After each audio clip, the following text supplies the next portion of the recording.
Sajdeep points out to the fact that independent, strong leaders are so important where Karnataka is concerned. Even if you look at it, so there was anti-incumbency against the BJP. The BJP goes ahead, replaces 23 of its MLAs. Those 23 should have ideally replaced more, but they couldn't because they were very strong leaders in their constituency. You know, it again comes to how the Karnataka business model, as I call it. Politics is business in Karnataka. If I'm a district leader of a particular political party, I control banks, I control cooperative societies, I control education institutes, I may be in real estate, I may be in mining, and you see it in state. I'll give you Belgavi, or Belgaum as they would call it in Maharashtra, but Belgavi today, it's Karnataka's day. The fact is, you've got Ramesh Jarkhioli. He was in the Congress, switched to the BJP. His brother Balchandra Jarkhioli is in charge of dairy. He's the one who sort of handles the entire Nandini issue. And you've got, both are in the BJP. But Satish Jarkhioli, their brother is in the Congress. Working president. And working president there. So you see, you've got a situation where even within families, you separate the spoils. Look at the number of families whose sons, daughters, nephews are all in politics. Every Karnataka former chief minister virtually has a son or a daughter today in politics. Bangarappa's sons are contesting against each other. Gundu Rao's son is there in the Congress party. You've got Bomai's son is the chief minister. S.R. Bomai, a Royist. He was a left Royist whose son now today is in the BJP. And the list goes on and on. H.T. Devagowda, of course, is a private limited firm, in a way, the JDS. But that's the business model. I think Kannadigas have accepted that. I think what Kannadigas want, and Dr. Shastri may, is that they have decided we want to separate state and general elections. And the challenge for a national party is to one day ensure that you can converge your national identity with the local, which Mr. Modi has attempted in a way more than other leaders. Also, yes. in many states, yes, a multipolar contest from the 90s or the 80s has gradually become bipolar. Yes.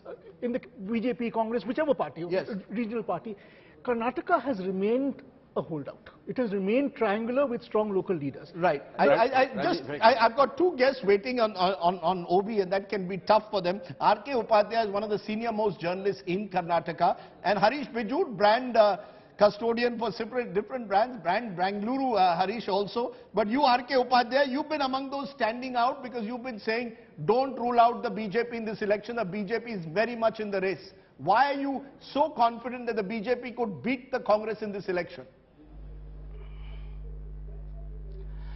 Well, Rajdeep, I think, the Congress party started up this campaign a few months ago very, very aggressively, and they were the ones on top. Whether it was a corruption issue, the price rise, all these issues they brought to the fore, and the BJP was simply not able to, reply to that. And that is when, even this raid on Madal Virupakshappa happened, and Ishwarappa was caught with, red-handed. So these issues made, Bombay government defensive. So I thought, at that point of time, it was looked like a walkover for the Congress. I thought they will get a simple majority on their own. But then comes Prime Minister just about 2 weeks back, and then he takes over the campaign. He did a blitzkrieg across the state. I mean, he covered about 18 districts, held about 25 public meetings, 6 huge rallies, the road shows, and I think that has transformed the campaign in the Modi factor. I'm sorry to stop you because I'm sorry to stop you because in 2 minutes we have to go to the numbers. Therefore, I have to stop you. Yours, yeah, very quickly. You see, I think the Congress made a big blunder with its manifesto, where they brought in the Bajrang Dal issue and they compared it with PFI.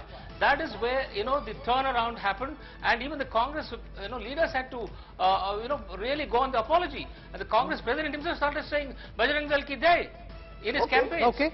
So Harish Bijud, quick 30 seconds before Rahul gives us the first big numbers. Go ahead. Yeah, very typically, this is an experimental election as far as I'm concerned, because the BJP is trying something very, very distinct. The BJP is trying to actually say that people are not important possibly, but the system is. And I think that's a terrific point to chase, because the BJP is establishing a system. The very experiment of new leaders being brought in is totally experimental. And the idea is centralization is more important than localization. And selling the line that we have a strong leader, which is Prime Minister Modi at the top, can we go ahead with it? So we have about 2 minutes to go. before the to go Election now. Commission guidelines say we can start showing the numbers. So I just want to give you a quick sense of the starting point in this election. The BJP at this moment has 116 MLAs in the assembly, but when the results were counted in 2018, they had 104. The Congress starts off at 80, the Janata Dal Secular at 37.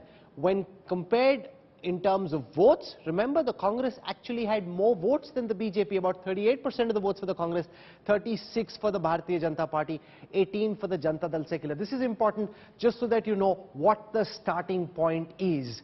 And now just a few more seconds and then we can start putting out region by region the results of the India Today Access My India exit poll for Karnataka. Remember, this is a poll with 90% plus accuracy record, far and away the most reliable polling team in action. It's 6:30 and here it is. Rajdeep, are you set?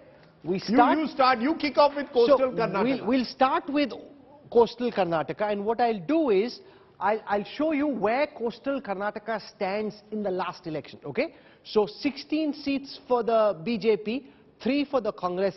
That's where things stood in the 19 seats of coastal Karnataka. The coastal part of Karnataka is the smallest part of the state. It's also the most commonly polarized part of the state.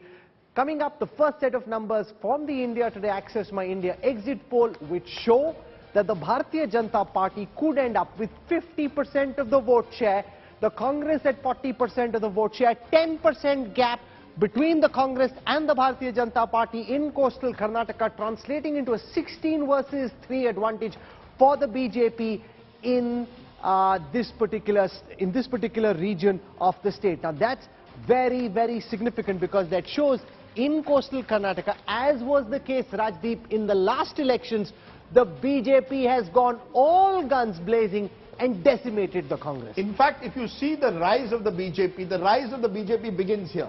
If you look over the years, North Karnataka, which we'll come to a little later, but coastal Karnataka has been a BJP bastion, barring 2013, which was the one election where the Congress was able to actually get more seats. In general, since 2004, the BJP has dominated coastal Karnataka. And this is where I think the politics of religious identity has actually had a greater effect. A much larger Muslim population in coastal Karnataka. You go to places like Udupi, you can go to Mangalore, a beautiful part. You can go to Bhatkal, Uttar Kannada presumably is included in this. Not surprising that we are seeing possibly the BJP holding on to its fortress. Holding on to this fortress as per the exit poll. And let me add, the very first election BJP contested in Karnataka in 1983, they won 18 seats and a large chunk of them was coastal Karnataka. So they've always... So what is the factor? Is it as simple as the religious polarization? It's not is it the work the RSS has done on the ground in this area? I think the frontal organizations have been historically very strong in coastal Karnataka. Also, I think let's also keep in mind there is the economic factor. The polarization becomes possible because of the wealth distribution that you find in coastal Karnataka. That also impacts on the capacity of parties to polarize them. Okay. Yes, Ashok. So if the Bajrang Dal issue has an impact at all, I would feel it has had an impact here with the BJP ensuring greater turnout. So it's not that new voters have come to the BJP because of Bajrang Dal, but its own voters have come out in greater numbers.